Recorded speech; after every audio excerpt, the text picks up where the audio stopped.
Hello বন্ধুরা, আবার একটা লং ভিডিও নিয়ে চলে এলাম। ভিডিওটা অবশ্যই কিন্তু কমপ্লিট করবেন, প্রথমেই বললাম ভালো লাগবে অবশ্যই। এই যে আমরা আজকে নবদ্বীপ যাওয়ার জন্য প্রস্তুতি চলছে, এই টোটো চলে এসেছে, টোটো রিজার্ভ করেছিলাম। টোটো করেই আমরা সপরিবারে সবাই মিলে একসঙ্গে গঙ্গা স্নানের উদ্দেশ্যে গেলাম নবদ্বীপের ঘাটে। তা সেই ক্ষেত্রে এইবার এই যে রাস্তা দিয়ে আমরা যাচ্ছি, দেখো রাস্তা দিয়ে যাচ্ছি, শুভেচ্ছা আছে, ও তো একটু টেনশান করছে, অতটা রাস্তা ও একটু জার্নি যেহেতু করতে পারে না, একটু অসুবিধাই হয় ওর। তা যাই হোক ভালোই ছিল, ভালোই তখনও তো ভালোই আছে একসঙ্গে, যেহেতু অনেক দিন পুজো আশ্রা আমাদের বন্ধ আছে, 1 মাস ওপরে, প্রায় 1.5 মাস হয়ে গেল। তা আগে শনিবারই ভেবেছিলাম যাব, কিন্তু প্রচণ্ড বৃষ্টির জন্য আমরা বেরোতে পারিনি, সেদিনকে আর যাওয়া হয়নি। তা আজকেই যাই হোক ওয়েদারটা খুব ভালো ছিল, চারিদিকে রোদ ছিল খুব, আজকেই বেরিয়ে পড়লাম। কালকেই সিদ্ধান্ত নিয়েছিলাম আজকে যাব, তা যাই হোক বেরিয়ে পড়লাম। তা এই দেখো সামনে আমরা যেখান দিয়ে যাচ্ছিলাম, ওই জায়গাটার নাম কি ছিল আমার খেয়াল পড়ছে না এই মুহূর্তে, পাশে বেশ বাজার বসেছিল, খুব ভালো লাগে এই টাটকা টাটকা সবজি বাজার দেখতে, দেখলেই যেন মনে হয় যেন কিছু সবজি কিনে নিয়ে যায়।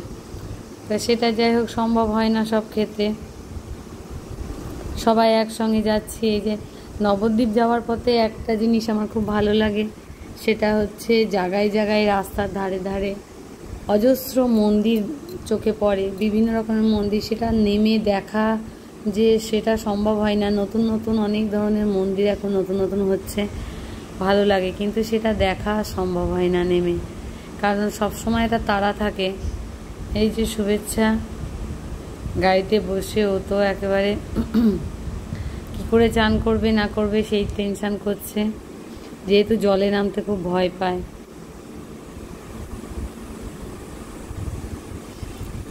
চারপাশ এই বর্ষাকাল মানেই চারপাশ সবুজে সবুজে ঘেরা। এই দেখেন আর একটা মন্দির আমাদের সামনে চলে এলো, খুব সুন্দর মন্দিরটা, এখন কমপ্লিট হয়নি, কমপ্লিট হচ্ছে। বেশ সুন্দর মনে হচ্ছিল যেন নেমে ঠাকুর দর্শন করে আসি, তো সেটা আর হলো না। তো যাই হোক এত সুন্দর একটা পরিবেশ, ঠান্ডা ঠান্ডা ওয়েদার, দেখেন আর একটা মন্দিরও আসছে সামনে, এই মন্দিরটাকেও আমরা ক্রস করে বেরিয়ে এলাম। মায়াপুর নবদ্বীপ, এই যে আমরা চলে এসেছি স্বরূপগঞ্জ ঘাটে, এইখানেই যতবার আসি আমরা এখান থেকেই চান করি। এই যে এখন আমরা নৌকা পার হব, তা নৌকা, এই যে শুভেচ্ছা তো প্রচণ্ড ভয়ে আতঙ্ক, কিছুতেই যাবে না, ওর পাপার কোলে উঠে জোর করে যাই হোক একসঙ্গে গেলাম। তা সত্যি সুন্দর ছিল, পরিবেশটাও ভালো ছিল, কিন্তু মাঝে মাঝে একটু রোদ উঠছিল বলে একটু রোদ লাগছিল, অত অসুবিধা হয়নি, হাওয়া ছিল সুন্দর। আর এখন ভরপুর গঙ্গা, একেবারে চারিদিকে জল, একেবারে ভয় ভয়ও লাগছিল, আর জলগুলো খুব কি বলবো মানে পাক খাচ্ছিল, ভরপুর জল একদম। আমার এই মানে ছোটোবেলা থেকে যে কতবার এই নবদ্বীপ মায়াপুরে যাওয়া হয়েছে তার কোনো হিসাব নেই, এই নৌকা পার হয়েছি কতবার, সেই ছোটোর থেকেই মনে হয় যাতায়াত হচ্ছে। ভালো লাগে যতবারই যাই না কেন, যেহেতু ঠাকুরের স্থান, যতবারই যাই না কেন ভালো লাগে। গঙ্গা স্নানটা আমরা মাঝে মাঝে করতে যাই, কেননা পুজো টুজোর ব্যাপার থাকে একটু, মানে কি বলবো, মাঝে মাঝে গঙ্গা স্নান করাও ভালো, আর আমরা মাঝে মাঝে করি, সময় পেলেই গঙ্গা স্নানে বেরিয়ে যায়। যাদের হয়তো কাছে গঙ্গা থাকে না তাদের ক্ষেত্রে সম্ভব হয় না, কিন্তু আমাদের তো খুব একটা দূর না, নবদ্বীপ কাছেই, ওই জন্যে আমরা মাঝে মাঝে সময় পেলে সবাই মিলে বেরিয়ে যাই। তখন প্রচণ্ড রোদ পড়েছিল, তাকাতেই পাচ্ছিলাম না, আমি নৌকাতে বসলাম। এছাড়া হচ্ছে ফেরার না, এটা যাওয়ার পথেই ছিল। যাই হোক প্রচণ্ড রোদ ছিল, ওরা এক সাইডে ছিল, আমি এদিকটাই ছিলাম। দেখো কিরম টলটলে জল, প্রচুর জল যেন গঙ্গায়।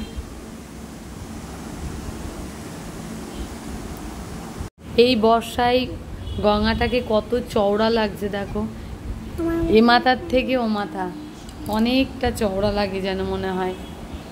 বর্ষাকালে গঙ্গা এই যেহেতু জলের জন্য যে কোনো জল জায়গাতেই, তাই পুকুরে বা নদীতে যেখানেই হোক না কেন জল অনেকটা বেড়ে যাওয়াতে অনেকটা বড় সড়ো লাগে দেখতে। তো আমার তখন একেবারে এমন মজা হচ্ছিল না, ওই যে জল থেকে উঠতে ইচ্ছে করছিল না। দেখো সামনে পুজো যেহেতু একদম পেঁজা তুলো যেন আকাশে ভরপুর, খুব সুন্দর লাগছিল আকাশটাকে দেখতে। এই ভাদ্র মাসে যা অনেকে জামা কাপড় রোদে দেয়, আগে তো খুব এসবের রেওয়াজ ছিল, এখন মানুষের সময়ের অভাবে আর হয় না, যার জন্য জামা কাপড় সেই আগের মতো আর সেই তোড়জোড় পড়ে না রোদে দেয়া। আগে যেমন সব ছাদে ছাদেই দেখা যেত জামা কাপড় রোদে দেয়া, এটা আমার মনে হয় সব জায়গাতেই তাই হয়েছে, আগের তুলনায় এখন কমে গিয়েছে। কারণ এখন মানুষ একটা জামা কাপড় বেশি দিন পরে না, তো কয়েকবার পরেই ব্যাস সেটা বাদ হয়ে গেল। আর আগে তো সেটা ছিল না, একটা জামা কাপড় অনেক দিন পরতে হতো, যার জন্যে প্রত্যেক বছর বছর ওটাকে রোদে না দিলে জিনিসটা খারাপ হয়ে যেত। এবার আমরা চলে এসেছি, অনেকটাই কাছে চলে এসেছি, এই যে ঘাটের ধারে। এবার ওপারে আমরা নামবো, এই নৌকাটা ছাড়বে, তারপরে আমাদের নৌকাটা দাঁড়াবে। গঙ্গা থেকে জল আনবো, একটু বেশি ঢপ নিয়ে যেতে পারলাম না, কারণ নেওয়ার খুব অসুবিধা। এরকম নৌকা থেকে আমরা অলরেডি নেমে পড়েছি, এবার আমরা সামনের দিকে হাঁটছি। এই যে শুভেচ্ছা শুভেচ্ছা দাদার হাত ধরে যাচ্ছে, এই দেখো আমরা হাঁটছি। ওই যে কতগুলো হনুমান এত লাফ মারছিল আমাদের মাথার উপর দিয়ে দিয়ে একদম লাফ দিচ্ছে, অনেক হনুমান ছিল। তো শুভেচ্ছা তো ভয় পাচ্ছিল।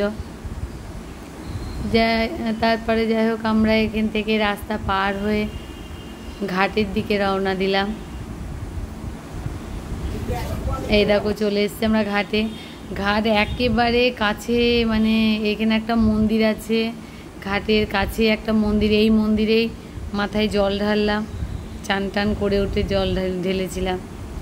যাই হোক চানের সময়কার আমরা ভিডিও আর যাই হোক করতে পারিনি, খুব সুন্দর লাগছিল। যাই হোক গঙ্গাটা আমরা চেঞ্জ করে ফেললাম, যে জামা কাপড় পরে এসেছিলাম সেই জামা কাপড় আমরা চেঞ্জ করে চান করেছিলাম। এই দেখো চান টান করে উঠে জল টল ঢেলে ঠাকুরের, তারপরে আমরা একটুখানি টিফিন করে নিলাম, সকালকার টিফিন লুচি ছোলার ডাল। এই যে রামকৃষ্ণ যে মিষ্টি দোকানটা, এটা মানে আমি ছোটোর থেকে আমার বাবার সঙ্গে যেতাম এই দোকানে, দিয়ে লাল দই খেতাম। তো যাই হোক সেটা ওই দোকানটাই যায় যতবার যায়। ওখান থেকে ফিরে আমরা এবার ফেরার পথে কৃষ্ণনগরের দিকে এবার আমরা রওনা দেব। চান টান খুব ভালোভাবেই আমাদের সব হয়েছিল, তাই এবার আমরা, আমি তো কাঁদিনি, হ্যাঁ শুভেচ্ছা ঠিকঠাকই ছিল, ওকে নিয়ে একটু টেনশন করছিলাম। ও চান করতে গিয়ে খুব মজা পেয়েছিল। আমার দাদার কোলে উঠেছিলাম আমি, হ্যাঁ দিয়ে তারপরে যাই হোক নৌকার মধ্যেই আমি বসেছিলাম। খুব রোদ ছিল তখন, প্রচণ্ড রোদ ছিল। দেখো চেহারার কি হাল অবস্থা, চুল টুলু আশ্রয় নি, ওই অবস্থায় তাড়াতাড়ি করে আমরা বেরিয়ে এসেছিলাম, কারণ এত রোদ ছিল, তো বেশি বেলা হয়ে গেলে আরও গরম লাগবে, যার জন্যে আমরা দেরি করিনি, আমরা বেরিয়ে চলে এসেছি। এসে আবার একটু রান্নাবান্না আছে বাড়ি এসে, 10টার খাবারটা ওখান থেকেই খেয়ে এসেছিলাম।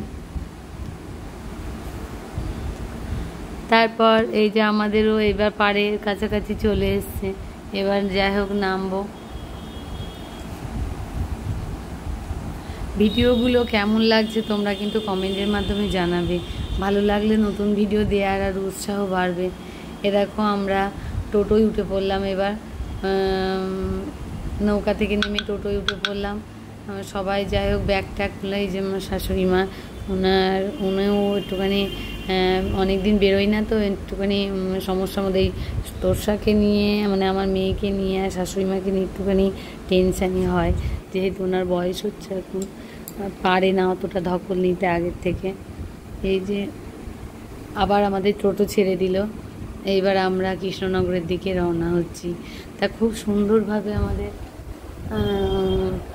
মানে কি বলবো, চানটা খুব সুন্দরভাবে আমাদের চানটা কমপ্লিট হলো।